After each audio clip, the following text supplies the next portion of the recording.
Ili kupata habari, michezo na burudani, gusa alama ya kengele kisha gusa subscribe. JEP Online TV ni yetu sote.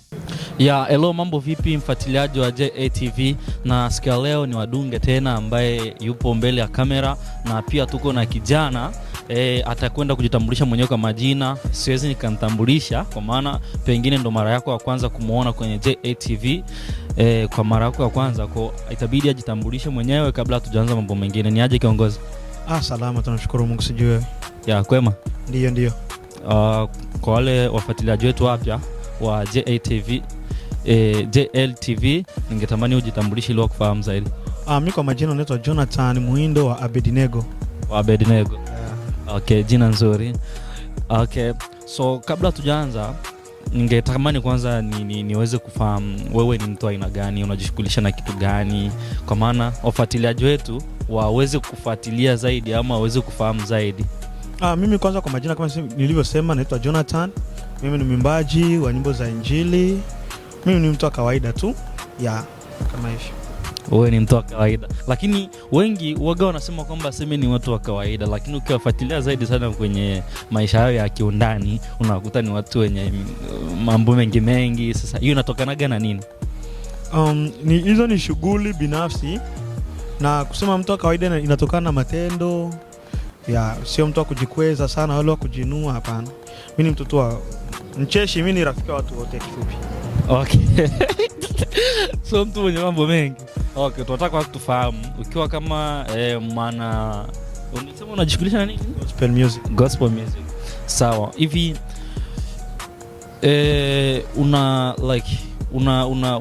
unakuwa kwenye mahusiano? Niko kwenye mahusiano. Okay, tukitaka kufahamu life yako kwenye mahusiano unakuagaje kwanza? Ukiwa kwenye mahusiano na mwanamke. Niko mazuri tu, uaminifu, kupeana muda. Kwa hivi kwenye mahusiano unaweza ukaweza kuwa na wanawake wangapi kwenye mahusiano? Mmoja tu. Sasa kuna wengi wa kazi gani? Okay, tutarajie ndoa lini kwanza, ndoa yako? Ndoa ni mipango ya mwanadamu, lakini ambaye anatimiza ni Mungu. So nikuombea na Mungu tu, mtuombee Mungu tusiende vibaya, lakini pia kitu kitatokea ndio hicho Mungu atakuwa amekusudia, but naamini Mungu atatenda wepesi. Okay, hivi ukikutana na mwanamke Mungu amekupatishia ama Mungu ametenda ya kwake, amekupatishia mwanamke ambaye yani hajafurahishwa na wewe, lakini ndio ambao umemuoa. Yani umemuoa ndio mnapendana, lakini kuna mambo ambayo anayafanya hayakuridhishi wewe, unaweza kumchukuliaje ama unaweza kufanya kitu gani? Nikichukua maamuzi ya kumchukua mwanamke kuishi naye, cha kwanza namchukulia kama mama yangu, naye pia atanichukulia kama baba yake, na maana tuna nafasi kubwa ya kushauriana tu. Nilikuwa na kushauriana tu, kuelekezana, kumtanguliza Mungu. Okay, na maswali mawili kama ama matatu ya kizushi. Hivi ushawahi ukiwa kama wewe mwana gospel, hii ni swali ambayo pengine inaweza kuwa tofauti na mambo yako ambayo unayofanya. Sawa, hivi ushawahi kuingia kwenye hoteli na mwanamke? Hapana.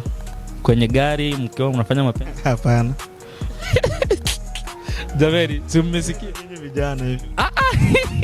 Sasa kama mimi bado sijawahi kufanya vitu kama na hivyo. Inategemeana. Sikuamini sana kijana. Inabidi sasa niamini.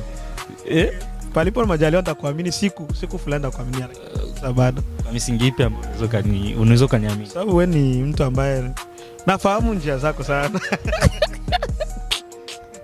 Naheri, zidi kutufuatilia, bado tuna mengi ambayo tunatamani tuzungumze na bro. Sawa.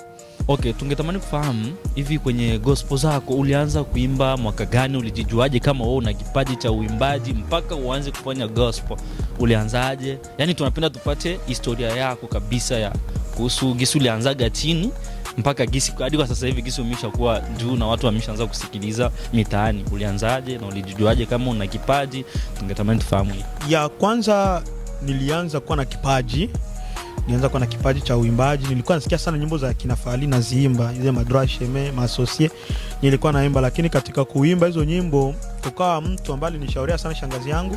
Akaniambia una sauti nzuri, unatakiwa ufanye hatua ya kwanza kumwimbia Mungu. Na hapo nikaanza ndio kwa na ndo kukakuja wito sasa wa mimi kufanya kazi ya Mungu mpaka sasa na miaka takriban hata 13 14 niko kwenye huduma. Kwenye huduma Mwenyezi Mungu ya uimbaji.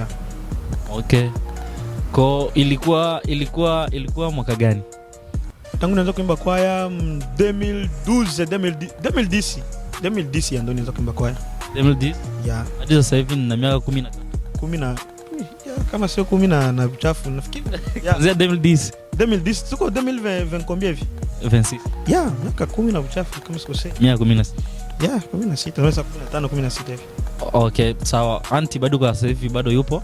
Yeah, yupo. Na vipi uwaga nasikiliza nyimbo zako ukishatoa nyimbo unaendaga kumsikilizisha kwanza shangazi ili aweze kwanza kuzisikiliza ama kupekua kwa yale maneno ambayo uliyoimba, je ni sahihi ama vipi?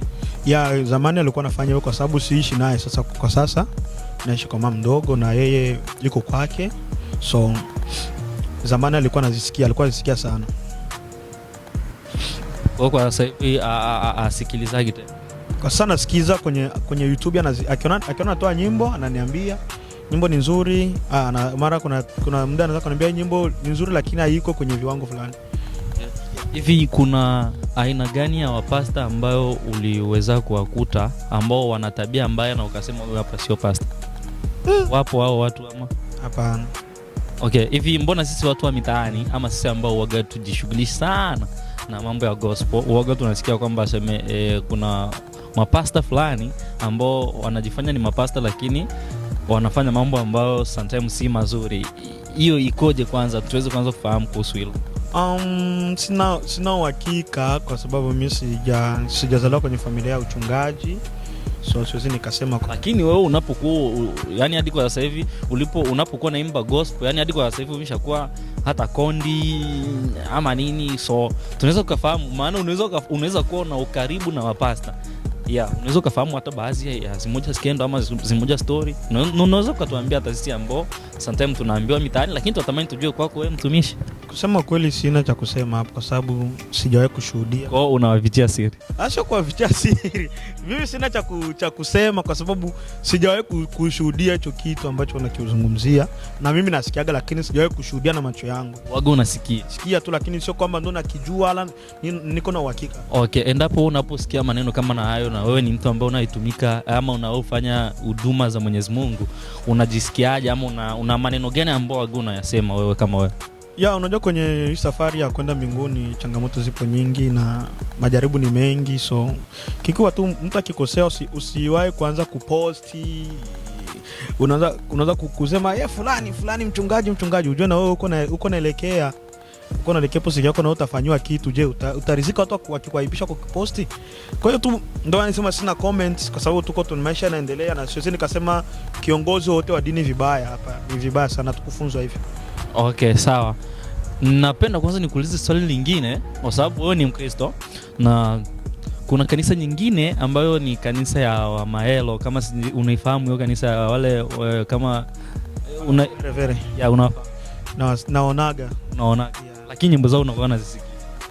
Sio sana, naweza nikasikia kwa mtu mwingine anapita na apiga lakini mimi siwezi nikaiplay. Hivi nyimbo yao gani ambayo ushawahi kuisikia na ukasema hii hapa ndio ameimba? Si ndio kina Waise? Sijui lakini nasikiaga tu kwamba mtu anapita na gari au iko nasikia kwenye simu lakini ni kariri titre au nyimbo hapa. Vipi ile kanisa wagoni chukuliaje kama gisho unakuwa unaisikiliza? Kama gisho unakuwa unasikia kwanza wewe Mkristo, wagoni unaisikiliza aje kwanza ama kama unaichukuliaga aje kwanza? Mimi napenda kwanza unifafanulie kuhusu ile kanisa. Naichukulia kama dini zingine kwa sababu kila mtu ana mapokeo yake. Kila mtu ana namna yake ya kumfikia Mungu, so njia ni nyingi, siwezi nikasema